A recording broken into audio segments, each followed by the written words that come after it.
This is the Afar Podcast, recorded January 17th, 2011. Episode 26, The Ben and Jeri Show.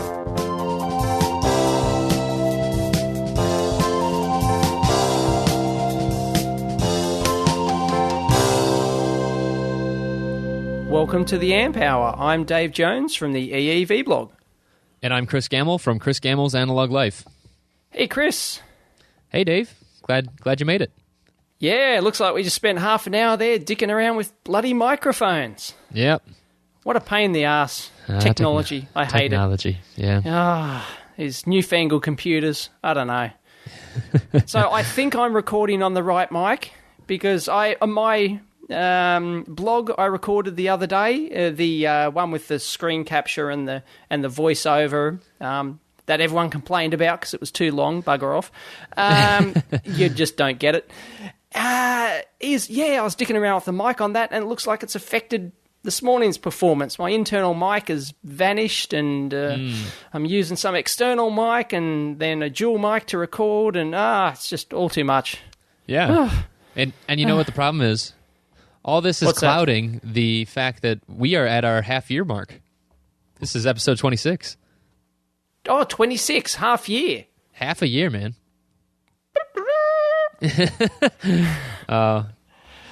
Yeah. I'm sure insert sound effect. Yeah. I can. I'll try. Awesome. We'll see what else I have in the bag later. Right. Half a year. 6 months. 6 months, man. And we haven't missed a week, have we? Oh, well, technically I have. Yeah, because I was overseas, but... I think we did miss one. Whatever. It's close enough, so we'll celebrate it today. Awesome. Yeah. What do we got on today's show? Oh, tons of stuff. You want to start with Workplace of the Week? Workbench of the Week. Workbench of the Week, sorry. Thank you. Workbench of the Week. Oh, he's inserting sound effects live here. Oh, yeah. Brilliant. Yeah, we'll see what else I have. Yeah, we'll see what else I have. Because it was dubbed in last week. It was a rather dubbed-in effort. Yep. Yeah, that's why Dave didn't sound like he knew what he was hearing there. Right, yeah, because I had no idea I was going to do that. So, yeah. There you go. You know, the problem is, too, with this, is we don't actually have a workbench of the week. No, we don't. No, get off your asses, people. Come on. I was following photos. John from Arizona. He's building a new bench. He's been posting it on Twitter. And he mentioned on your forum and a couple other places, and it seems like a lot of people are building benches right now. And it's great. I don't know if it's your video or the fact that we're doing Workbench of the Week or whatever it is, but that's what they suggest is maybe is because of the Amp Hour Workbench of the Week. But fantastic. Maybe we'll see some coming up. And since in that spirit, I'm actually planning a new workbench myself. So I'll post a picture of that. I just sent it to Dave, but yes, Chris has been playing with Google Sketchup. My favorite. Yeah. When I was a boy, we used a pencil and a bit of paper. Yeah. Jeez. Where's the world going to? Sorry, man. I like the nerdery of it. I have like a full... I mean, people will be able to see it if they click through, but I have like a full scale... This is like a 2-scale drawing of my basement with like the colored walls and the everything. Oh, it's actually to scale, is it? Yeah, it is. Awesome. Yeah. So that'll be my new recording and electronics rig and everything all together. It's going to be great. I'd love to have a basement. Yeah, they don't happen that often. I mean, well, it's cold. It's cold down here. I mean, don't get me wrong, right. But okay.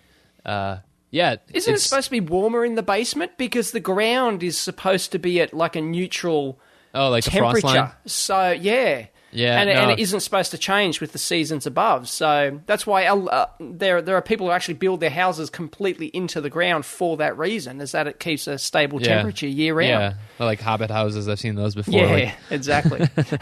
It does, but it's still pretty chilly. So it's like 40 degrees F, I think. Right. But I don't know what that is in C. Like 8 C maybe. Okay. No, less than that. I don't know. Well, that's 8C is a bit chilly, but yeah, nothing to write home about. Yeah. Yeah, so I don't know. It's still cold down here, but it is nice. I mean, I used to live in Texas, and because of the formation there, it's all rock. It's all bedrock, so you can't, to get a basement, you have to like blast through to get it, basically. But up here, right, it's easy to do. I don't know what it's like in Australia. Well, that's what they've done. Some towns here in the outback, especially some small mining towns, some of them are built completely underground because it's so darn hot out there that it's just, it was much more beneficial just to dig underground and build your house under there and the pubs under there and everything. Really?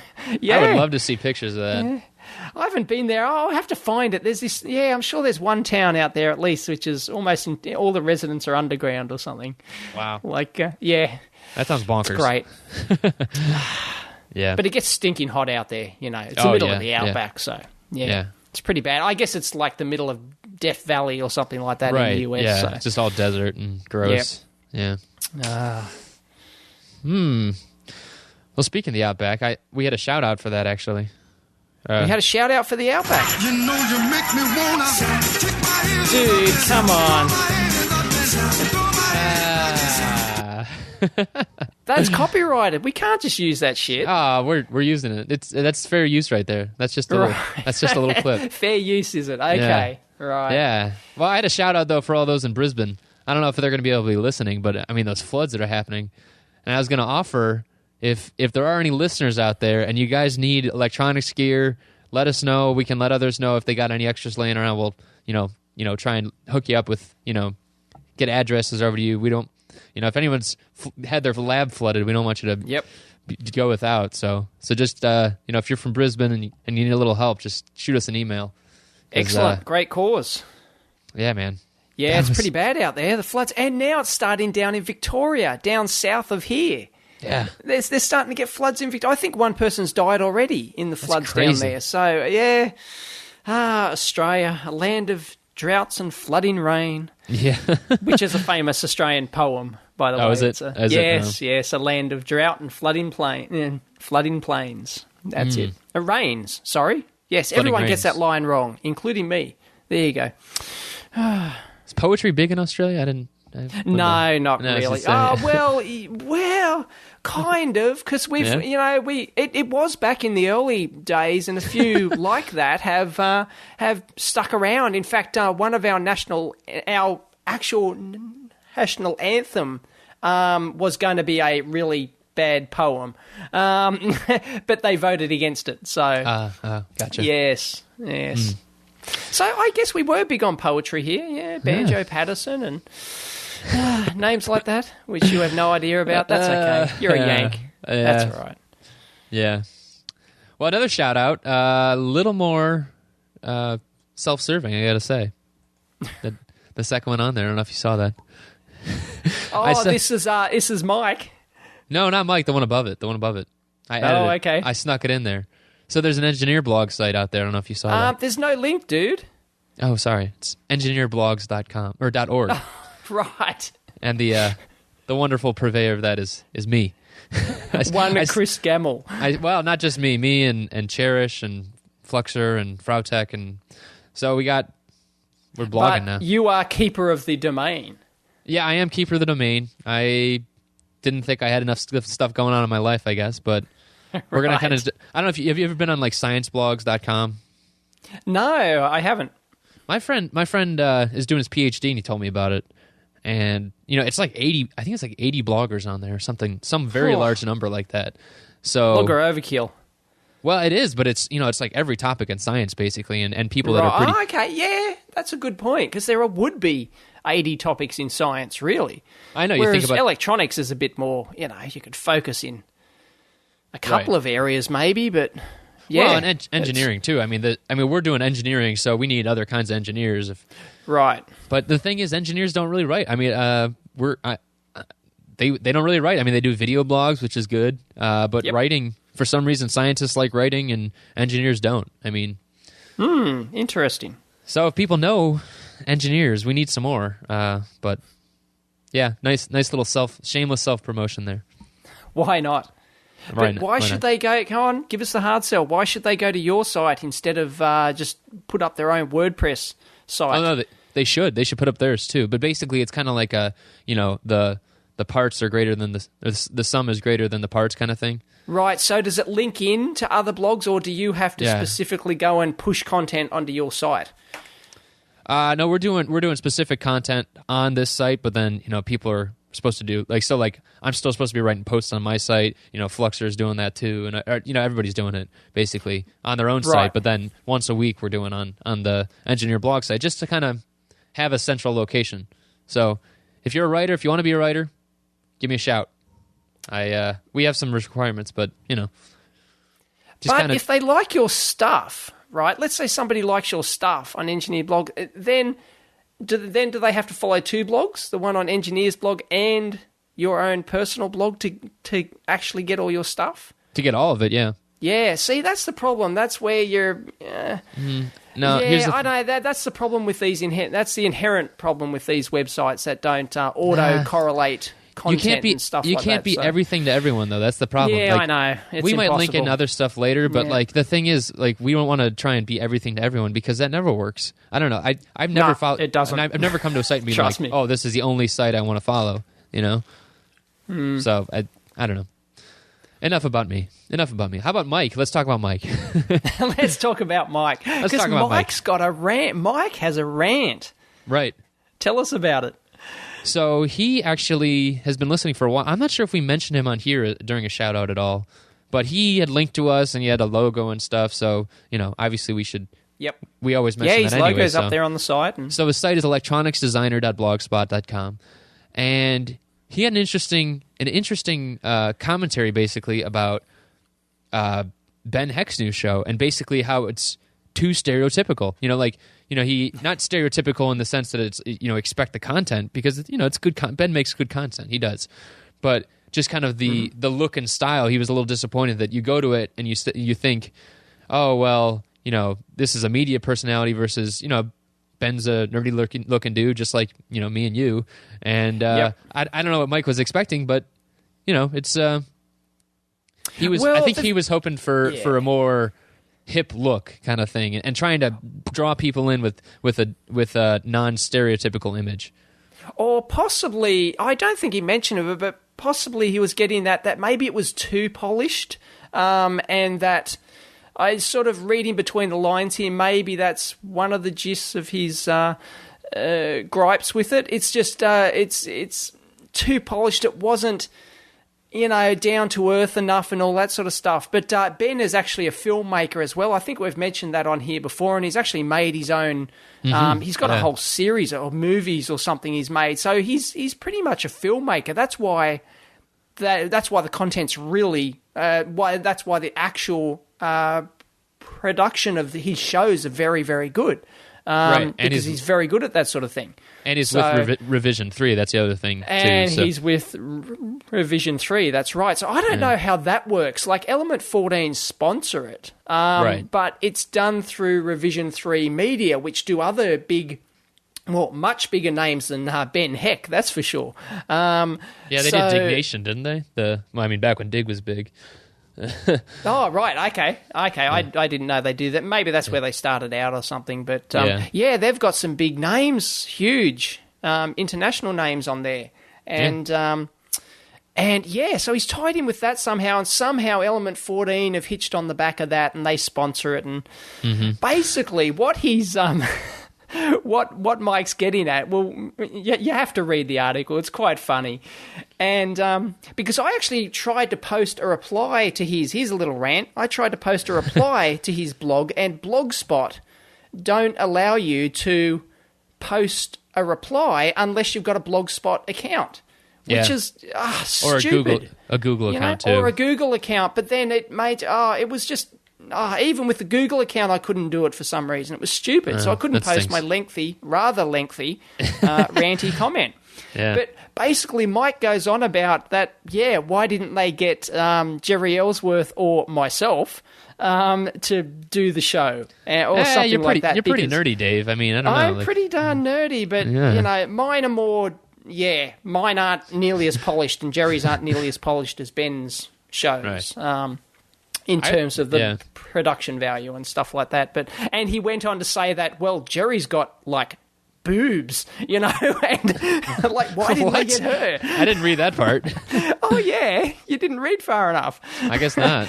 Well, I can quote, someone like Jeri Ellsworth, brackets, who is not the only one who's female things with a chest and stuff, but it's really rather, hello. Oh my. So I thought it's funny. I cacked myself up when I read that. Yeah. Yeah, and he Mike, called me, or Dave Jones, a ranty, health-loving Aussie with a love for canyoning and general having a life sports. There you go. Oh, Go figure. But yeah, he was basically asking, Ben was like too stereotypical. He's got the glasses and the baldy and the receding hairline and the... And apparently he's got some overweight, I think that he mentions here, some overweight colleague who helps him out or something. Yeah. That was just the stereotypical,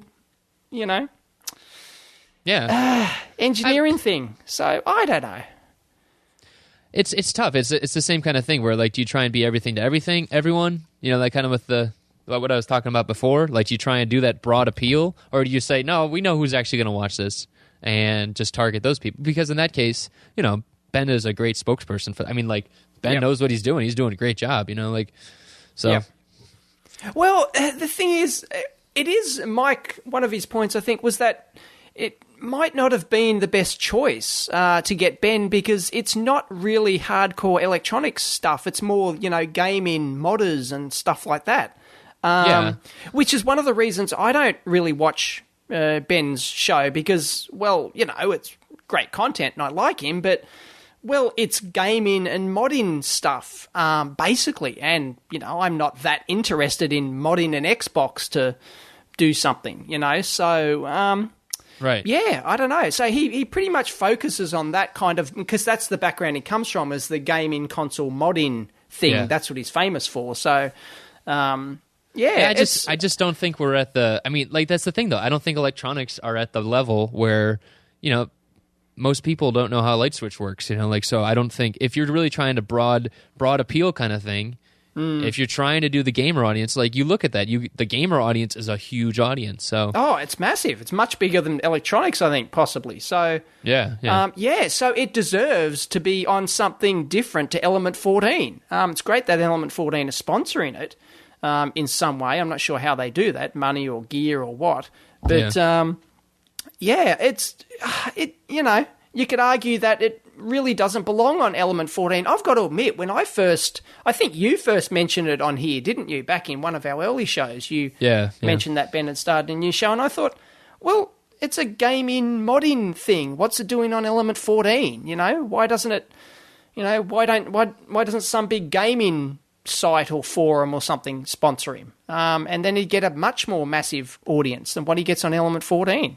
Yeah. Because here's the rant I wanted to get into, and I've mentioned this before, is that Mike asked, why didn't they get Jeri or myself to do something like this? And, I've mentioned before that Element 14 have tentatively contacted me in the past, along with many other similar sort of sites, for me to do content for them.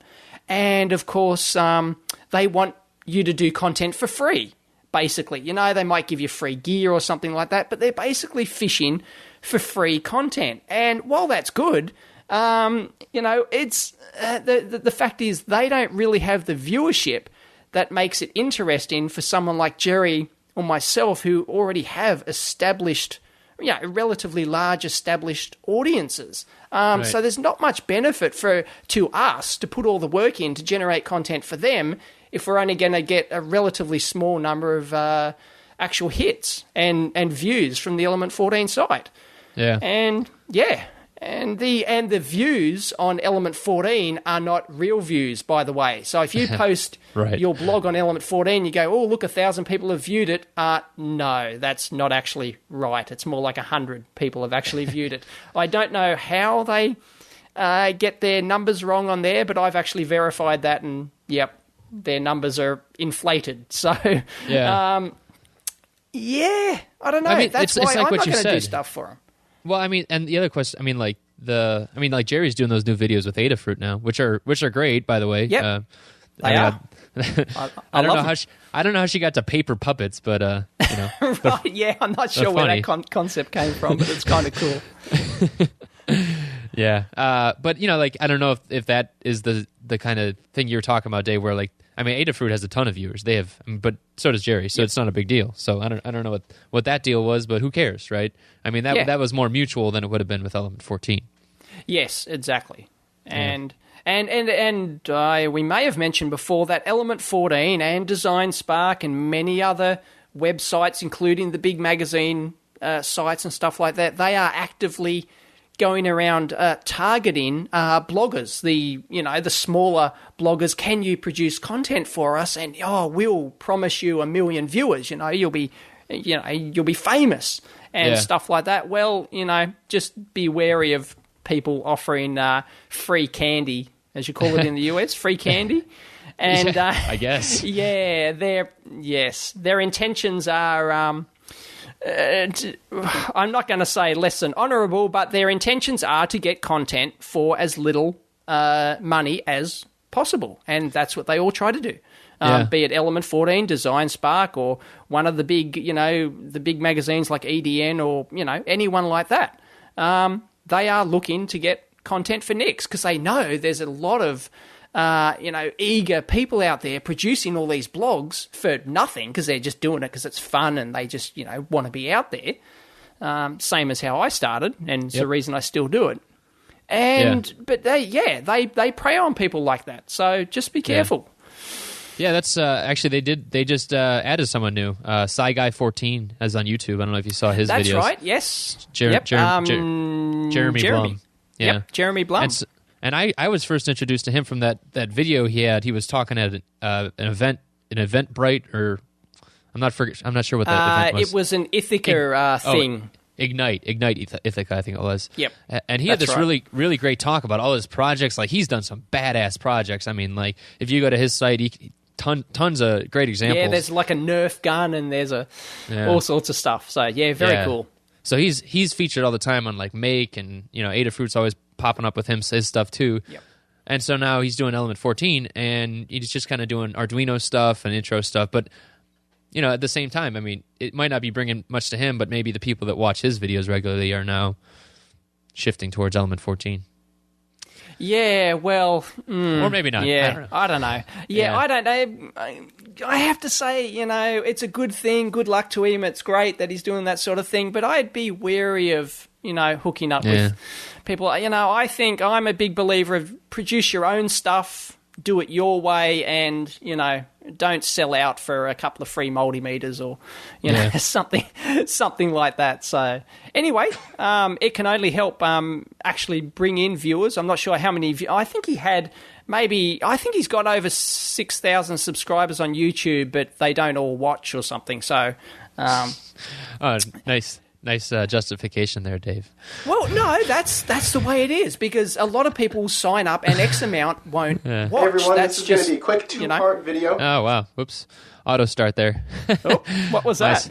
That was his video. I was clicking over to his site. Oh, yes, the auto start pops up. Yeah, I knew that. That's why I didn't open his page, because it would auto start the YouTube video. Oh. Oops. But no, that's the way it happens.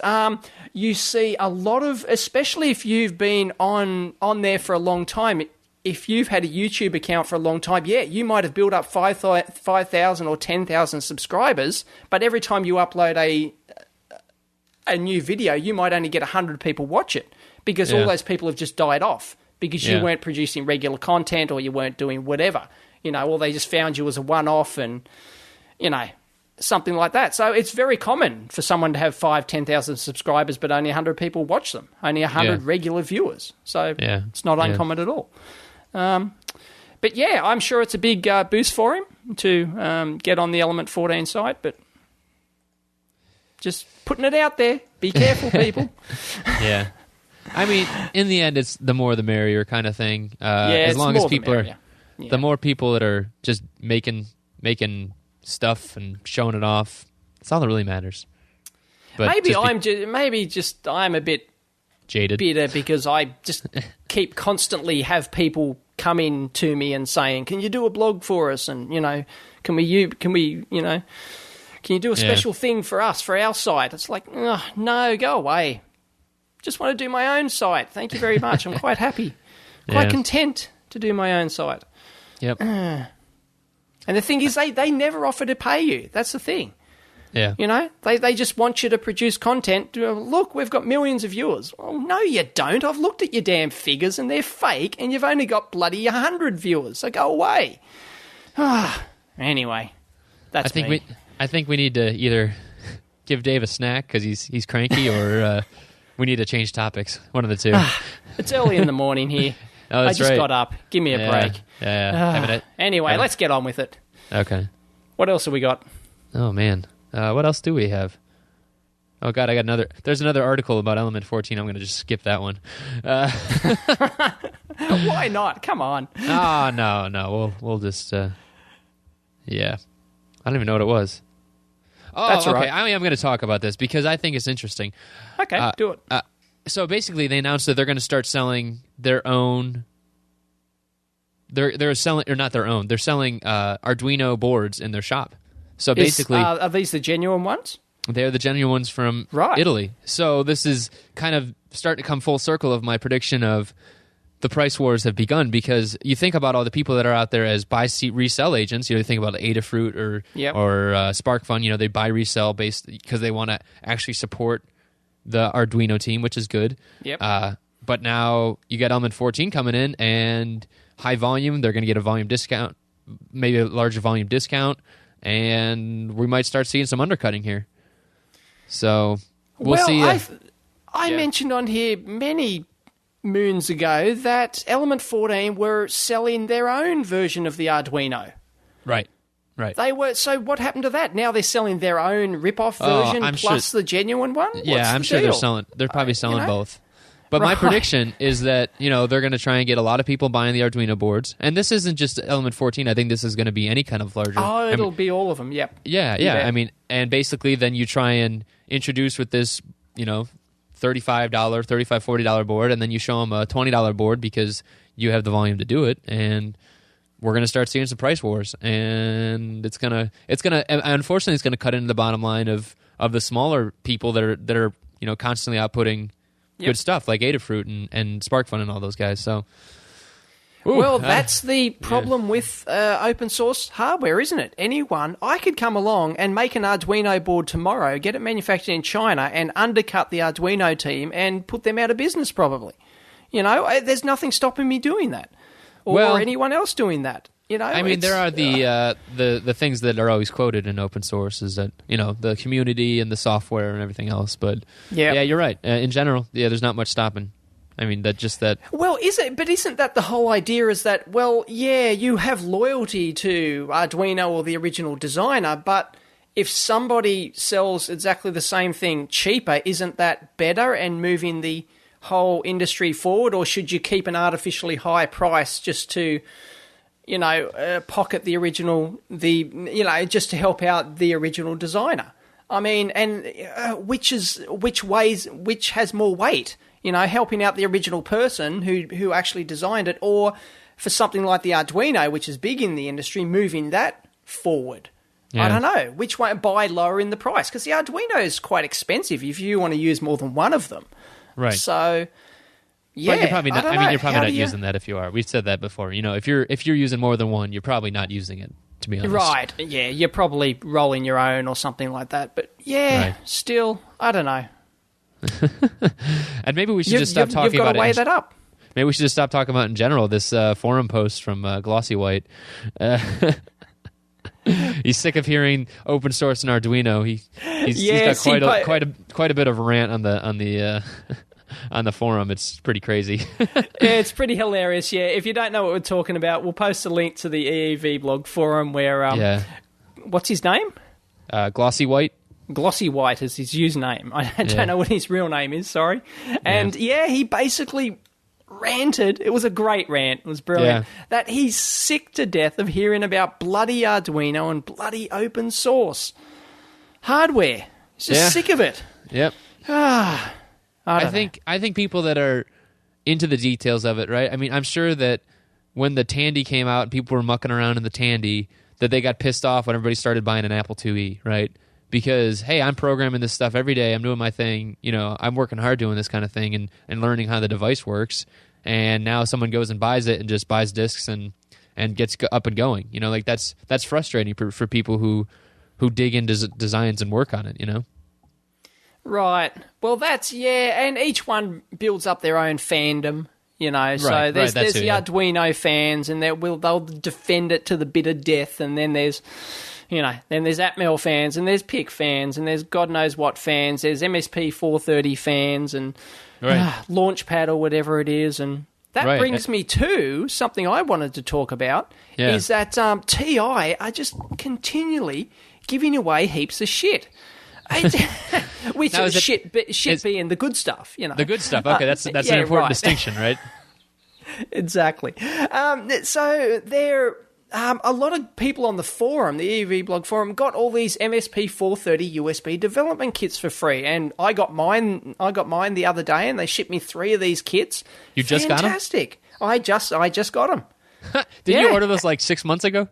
Oh no, they're the Launchpad. I got those I've had them for 4 or 5 months now, and I haven't done anything with them. Okay. I was going to do a review on them, and just never got around to it. But yeah, they're shipping all this stuff out, free courier, everything. Fantastic. If they're not bloody careful, they might actually gain a loyal following. Ooh, jeez. That would be bad. Yeah, that'd be bad, wouldn't it? Yeah, they might actually convert some of the PIC or Atmel people. That's the thing. They already do. They have a very strong community with BeagleBoard. I mean, like, and I actually got to see one of the Liquidware kits the other day. Did you ever see those, the Android development kits from Liquidware? I've heard about them. I haven't physically seen one, but they're slick. They're really slick. They actually include a battery pack and everything. I mean, they're expensive. They're like $1,000, I think. But yeah. They just give you out of the ballpark. Yeah, they give you a ROM though, and it's just like up and booted and running immediately. It's pretty cool. And I mean, it's not out of the question that TI could do it. You know, they obviously, the BeagleBoard has a great following. Yep. Had a little blip there, Dave. Oops. I actually have a friend at work who bought himself a BeagleBoard, and he wanted to set it up and teach himself and get up a TCP/IP Ethernet thing, happening. And he said it was a real bitch. It just didn't work out. Yeah, it didn't work out of the box, and he spent ages trying to get it working, talking to Linux and doing all sorts of just to get Ethernet up and running or something. So, apparently it's not as polished as...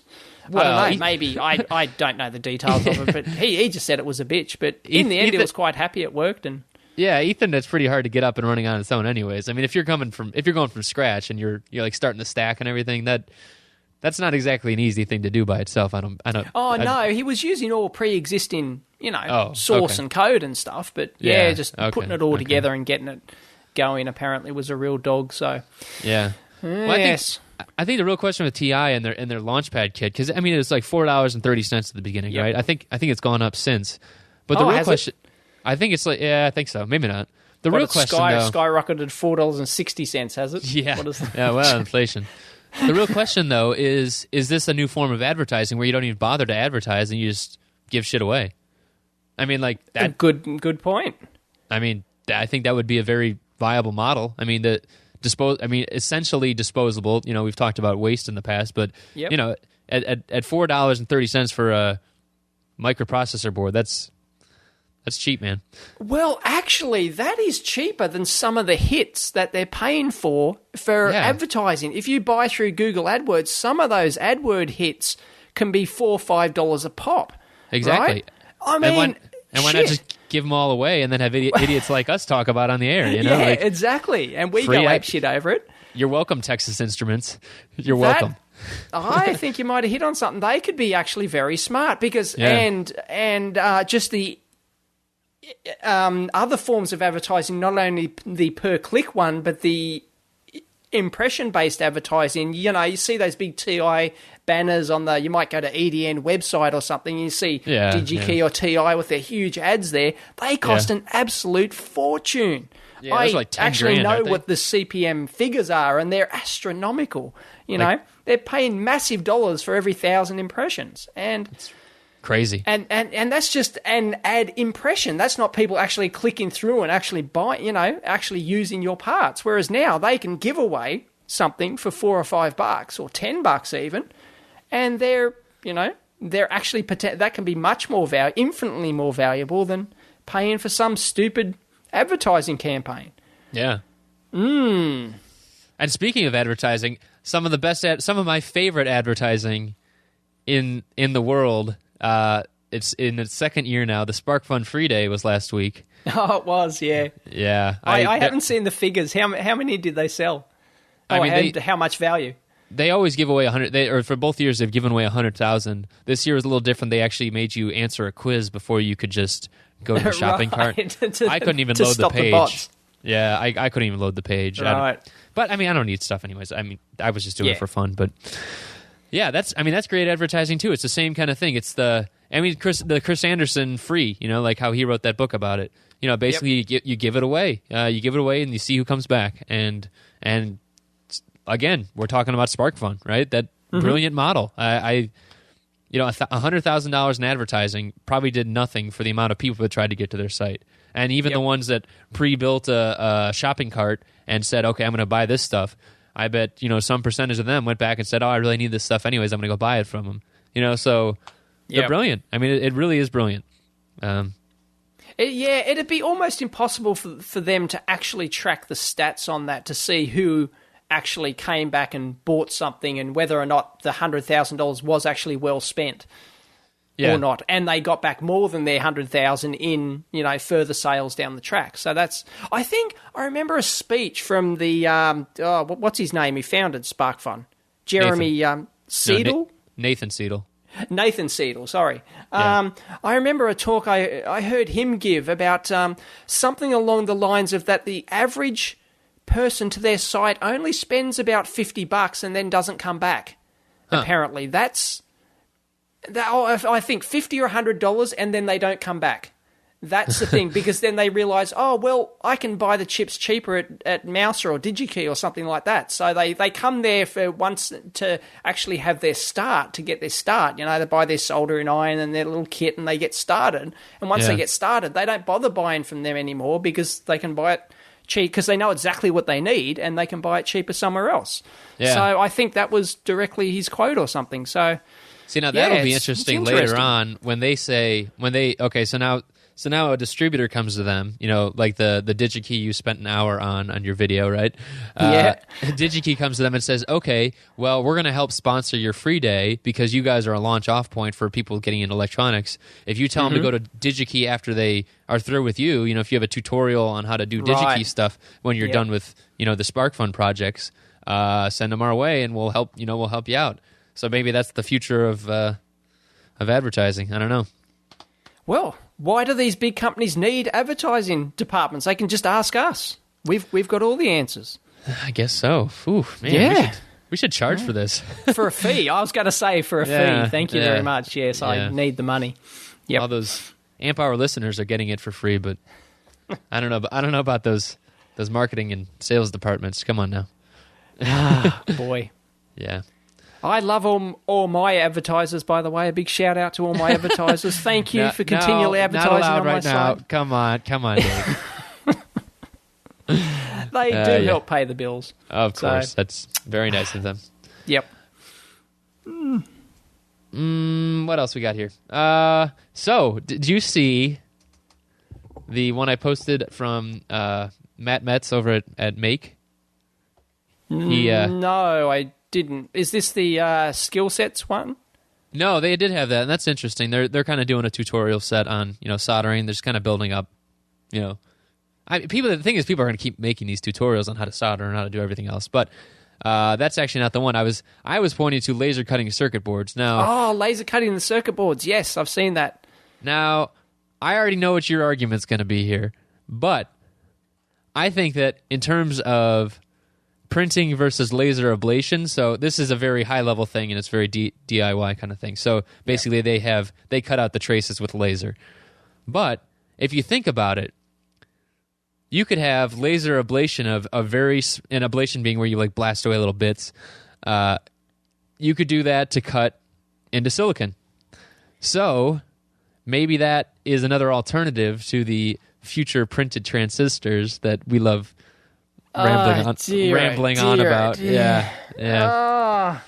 But no. That, I've got to say it. I've got to do the Australian expression. Tell him he's dreaming.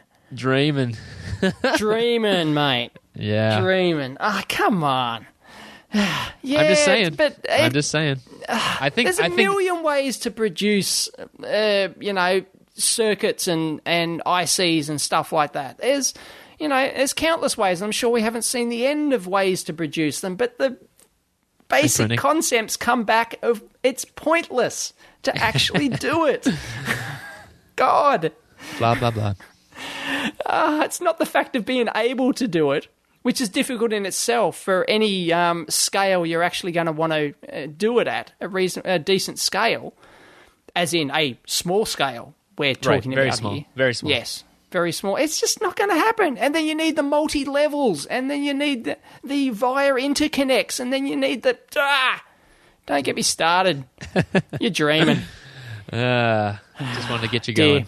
Anyway, It's very cool. Yeah, they laser print these these boards. They actually do it like an inverse process. I think they say like they put down masking tape first, and then they burn out the masking tape, and then they actually use that as a mask to actually lay down the actual tracks. So then they've got a positive a negative image out of masking tape on top of the board, and then they lay down some silver or something like that. So it's a rather interesting process, actually.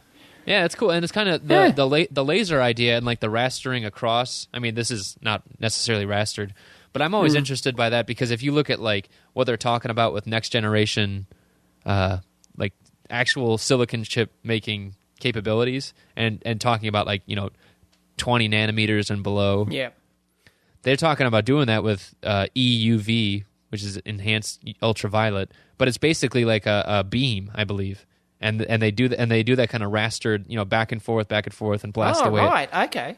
At the photomask, but the thing is, it's so slow right now, so that's kind of the problem. Okay, that's the problem. Yeah. Yeah. So it's actually a raster. It's not a vector thing. It's a raster-based scan. I think they had multi-lasers, or not lasers, but multi-beam. But yeah, I as far as I know, because it's just so small, it's a very very short wavelength, basically, and trying to blast away at the photoresist. And plus, they're getting into crazier and crazier, like the actual chemicals they have to put on top of the wafers. Yeah. I totally veered off there. Sorry. Right. I read about that stuff sometimes, but yeah. What are the chances of actually being able to laser etch directly onto a copper-clad board? I don't know if it's possible, but that would be really cool if you could, like, instead of having like a one of those NC machines that actually mill out the copper on your board, which are quite popular. You can get those for making prototype one-off boards. What if you could do the same thing with laser? I don't know if it's actually possible because the heat would possibly disperse through the copper plane rather than burn out a little spot, maybe. I don't know, but if that would be possible, that'd be a great way to make well, that's what I was talking about. I was talking about doing that, except very small. That's what I was saying.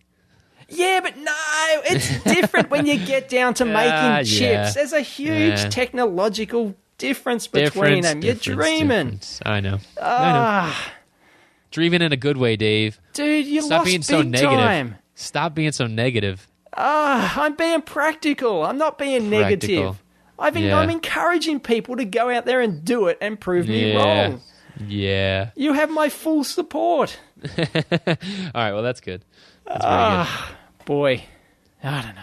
Anyway, that'd be cool if you could laser etch directly onto your copper-clad board. But as always, then you'd have all the excess copper left. Same with the NC milling machine. When you actually mill the thing out, unless you mill out the entire plane, then your board is filled with plane, which is okay, for most things anyway. So that'd be awesome. I don't know if anyone's tried it. Multi-layer too, where like the strength of the laser would blast it at different levels, kind of thing. You know what I mean? Right. Okay. So you do like or maybe you could get photoresist board. You could get one of those pre-coated photoresist boards and laser etch the actual traces out of it, perhaps. Maybe, and then you throw it in the developer. Then you throw it in the etcher. Same as you do for a normal board, but instead of using like a laser printed overhead transparency and your UV light box, you expose it using a laser, perhaps. I don't know. That'd be cool. That would be cool. Interesting. Yes. Sure, it's possible in some way. That'd be awesome. Maybe I should get a little laser out of a CD player and a XY motor and go for it. Yeah. It's a fairly big, complex project. So a lot of trial and error, time-wise, that's for sure. So anyway.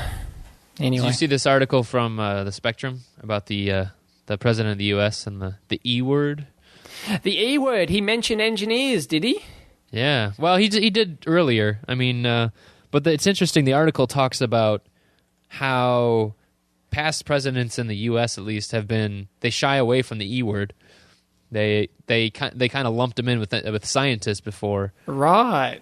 And now it's kind of changing a little bit. You know, it's interesting from like a national discourse. Like, what do you really want more of, right? I mean, do you want more scientists? Do you want more engineers? I've been seeing more stuff lately about the important, like not more lately, but the importance of making stuff and just like that's important to innovation. And I wish I would have posted that link. I just saw that somewhere. But basically that innovation isn't possible unless you're actually making things. So you need to be making things. And as developing things, because scientists typically develop processes to do stuff, and then engineers, go and make real shit. Right. Using exactly. that. So yeah. Right. Yeah. Yeah. It's interesting. It was interesting that they didn't mention it before because they said it almost made it into a couple speeches, but it was honestly one of the first times that they had ever used the word before.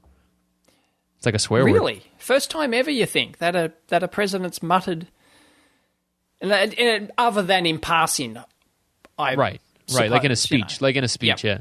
Right. Yeah. And he got up there, and I assume he was all Obama-like, and engineers will change the world, and engineers will revive America, and all that sort of stuff. Was it very wanky like that, or what? I don't know. I guess we have to see the video of the speech to. Yeah. Oh, it was a while ago. It was back in October, I think. So. Oh, okay. Oh, and they do events, and they do events, and like the Obama administration is big on like STEM. Like they have I mentioned on here before the changetheequation.org. That's like a STEM. It promotes STEM education, science, technology, engineering, and math, and that's good. I mean, it's just a little frustrating when you hear like, oh, engineers will change everything, and we need more engineering jobs. But then, well, sorry, they're still moving stuff overseas. Who wants to do math? Well, that's a good question. I mean, we need. Is there any more math that needs to be done? Oh, you mean as like a career? As a career, to be a mathematician. Oh, there is. It's just really weird problems. Right, okay. Yeah. I'm sure I'll get attacked by all the mathematicians now, I'm sure. Yeah, I don't think they listen to the Amp Hour. Everyone listens to the Amp Hour. Even Obama. He emailed me the other day and said, it's a great show. Love it. Great show. Oh, yeah. We'll make all the STEM kids listen to it. Right. Dave should stop swearing because kids are going to be listening to it. You've got to stop being un-American. You've got to be a patriot. A patriot. Oh, you Yanks. I don't know. I know. Yeah. I can only imagine what it's like on the outside. Oh, it's hilarious. I tell you, we just, every day, we just laugh. There's another news item. You go, what's America done today? That's hilarious. Yeah. And nice. Yep. Nice. Yes. Sorry, but you are pretty much the laughing stock of the rest of the world. That's okay. Yep. That's okay. You had on here, actually, here's an American thing. You had on the list here, see if I can find it, that analog devices spelt analog wrong. Their actual magazine was called the Analog Dialogue. I was kidding about that. Right. They spelled it with the U. I know. With I know. UE. Yeah. I was just joking about that. I know. Well, you think that's an American thing. I know. We chopped it off. We have American English versus the British English. So analog in America is ANA LOG, and that's it. But the rest of the world uses a UE on the end. So I'm keenly aware of that. We don't actually, because it's one of those words where we've just sort of succumbed to the American way of life. Nice. in that way. Yep. Sorry, but we have pretty much conformed this. So even I spell analog without the UE because it's just superfluous, and it's 2 extra characters to type, and I just couldn't give a shit. And yeah. Well, and I mean, it's like and then the word analog colour as well. devices. Analog devices doesn't spell like that. You just see it more and more places, and eventually it's like, okay, well, yeah, I guess it's like that. But we should talk about that because they have on analog.com, analog dialogue is, and that was actually what someone suggested for this show, calling the show once, but that's unfortunately right. it was taken. Yep. But it's like a monthly newsletter from Analog Devices, and It's they been have going for decades, I think. Yeah, like since the 70s. I can remember reading it. Jeez, well before the internet, that's for sure. So before 93 or something. Yeah, I'm sure. Yeah, and it's great that they're still. I think they might still mail it out if you want it. I know Linear Tech has one like that where they mail it out too. Yeah, and it's great to see that they're still doing like great applications work like that. Because it's awesome. Yeah. Because that's where a lot of people find their design ideas. Yep. And I think about like my own writing and like. These guys are writing like technical articles. This is like, and it's not fast to do that kind of. That too from videos. Oh no, it takes forever. It can take you months to write a short article like that. Yeah, the more details you have, the longer it takes to write. I mean, like I look at like a Jim Williams article, and I can't even imagine how long he spends on that stuff. But it's his whole job. That is his whole job, is developing these experiments and these circuits, and absolutely. And he builds stuff up and verifies it, and you see the photo of it in the article, and and it's great. Some of the best books I've got here. People talk about textbooks, right? Some of the best books I've got on my reference shelf here are like Analog Devices books, which are essentially just a collection of all their application notes. Right. And they put them all together. They might all be about analog to digital converters. So there's all their.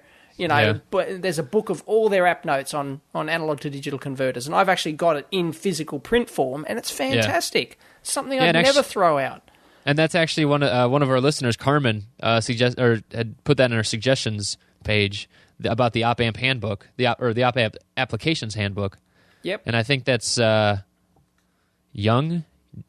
Is that him, or is that the other one? Oh, that doesn't ring a bell. Sorry. I'm trying to find my book here. They're all in a pile at the moment. I did sort them out, but they're literally all sitting in the corner in a pile, and I think it might be right down the bottom. Yeah, Walt Young. Yeah, so Walt. Oh, Walt. Yes. Walt Young. Yes, the J-U-N-G two Walts. There's Jung. Walt Young and there's Walt Kester. Is it Walt Kester? I think. He actually came to Australia once and gave a lecture here, which I saw. He gave like a series of lectures, and it was great. Yes, the two Walts. The veritable rock stars of analog. We've called that to the ham radio operators before, but these guys are the ambassadors, basically. So, Jim and they're Williams, very Walt old Young. school. I can remember him. There was one girl in the lecture in the hall, in the actual class where he was giving this lecture, and he did this really crude. Oops. Female joke, it was, and it was like, everyone sort of laughed, and then we realized, shit, there's a girl in the room, Oh. He was really old school, and where Yikes. back in his day, there was never a woman that did engineering. It was just unheard of, Right. So it was, and that's just the age he was brought up in, where, whereas it was very politically incorrect joke, even if there were no women there. I thought it was a bit. I thought it was a bit much, really. And, even for my standards. Yeah, I was going to say, coming from you, that's bad. That's really bad. I can't remember what the joke was, but it was funny, though. But, it's probably good not to repeat it here, Dave. Jeri's she'll kick your ass. Oh, she will. Yeah. I've seen those brass knuckles down a bra. Yeah. Yeah. That's right. And that works. Yeah. So the latest article, though, I want to give a specific mention to this because it's about bypass. It's just about linear regulators, and you don't think like linear regulators, hook those up. That's fine, but this is about all the different types of capacitors you can hook up to it, and just the different concerns you have about ESR and loop bandwidth and all that other kind of stuff. And it's a really great article. So if you're doing linear designs, or linear regulator designs, it's worth it. A look see. So I would check that out for sure. Yeah. What else was on here? We've got about 5 minutes left. We have to kill 5 minutes. Come on. Gotta kill it. There was something I wanted... Oh, so this was another one from the forum. So what... Probably not 5 minutes, but the question was from... where is it? It is from David on the forum. And he was asking, what is real-life design like? I mean, that's kind of a very broad question, but... Yeah, and this is what prompted me to do my top 5 tips for graduates. Okay. Somebody actually complained about that yesterday, really? I think. They complained that... Because I think I titled it The Top 5 Tips for Graduate Engineers, and they thought that meant people who were doing PhDs and masters. Yeah. You just mean... Oops. Like people who had already gotten a degree. I was talking about people who had just got their degree or were just doing their degree or something like that, or their other course, their diploma or whatever. And sorry. I should have thought more about the title. But no, it applies to everyone. And that's what prompted my top 5 tips, which I can't even remember them now. But one of them was, Dilbert is real. The world of the corporate politics and the world of the, just the endless meetings and the pointless meetings and having your project shit canned and all that sort of stuff. It's real. It happens. So, well, he was asking about a specific job. He was asking if the following exists. He wants to know if you're given so number 1 was given a specification and you're just told to fix it. Number 2 is you get to jump straight into the details of how to tackle the problem. Number 3 is you start pulling ideas together and mock up a prototype. Number 4 is you follow the project through to the end and hand over the finished product to the assumingly the customer or the end user. And then number 5, you do some documentations, at least the basics, and support the project. And my answer would be most cases no. but you could do that in your house just fine because that is the only way it's going to happen if you're doing it on your own. Well, not necessarily, as I replied, but I agree with your summary that in general, no, that's not really the way it happens. They're going to have, specialists who... That is what's called a typical one-man band job. Yeah. And they do exist. Those jobs do exist. And that was Dave's, that's what he wanted to do. He wanted to do everything from concept through to production and documentation and the whole works, right? Yeah. Software and everything. And you can get jobs like that.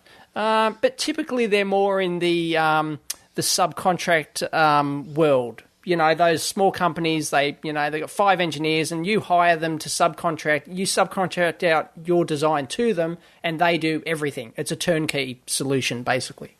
They might typically put a single engineer doing the whole project. So it depends on the size of it, of course, but yeah. But no, I've worked in companies, large aerospace, large companies that, I've been the one-man band. I've done everything. So they certainly do exist. You've just got to look out for them. Yeah, I mean, I think it's pretty common too. Like a lot of schools, they don't really tell you everything that's going to happen. I mean, there's a lot of options out there, but if you're looking at a job and you accept it and you think it might be one thing and it's not. I mean, I don't know. I don't think it's wrong to jump somewhere else, but sometimes you're going to be trading security for excitement, Right. Yep. But no job is 100% perfect, 100% fun 100% of the time. It just doesn't happen. You're going to have to put up with some shit sooner or later. You're going to have to do stuff you don't like. And even if you do get that ideal one-man band job that you're after, there's a lot of responsibility. It can suck because all the responsibility is on you. You've got to do everything to meet the timeline and meet the project timeline. And then when it goes out there and something goes wrong and there's $1 million screw up, whose fault is it? Well, you can't go, well, it was him. No, it was you poor bastard, because you're the only one who worked on it. 2:30 in the morning, come on in. Yeah, exactly. So be careful what you wish for. Yeah. Yes, it might come true. I was writing about that last week, and you, like, I don't know if that's the kind of thing that I want to do eventually. Like I've looked at that too, like starting a company or even just contracting for other people. It's a lot of work. It's a ton of work, and like where do you kind of draw that line of, I want to do other things, or when do you want to be the end all designer. Yep. You know. Yep. I don't know. That's when that why happens. I've said it before. The goal should be to do as minimum amount of work as possible for your money. For your living. Hard work is highly overrated. If you're slogging your guts out 80 hours yes. a week on your own business, working, subcontract business, designing shit for other people, then you're doing it hard, I reckon. Even if you might be bringing in the big bucks at 100, 150 bucks an hour or something. Yeah. It doesn't matter. You're working your ass off. I recall that now. We called that the hard work hypothesis, didn't we? Oh, did we? Okay. I think so. That was the name. That was the name of a couple episodes ago. That's right. Yep. Yeah. Yep. Yeah. There we go. Oh, dear. Dave's hard work hypothesis. Right. I think. Yeah. I just wonder.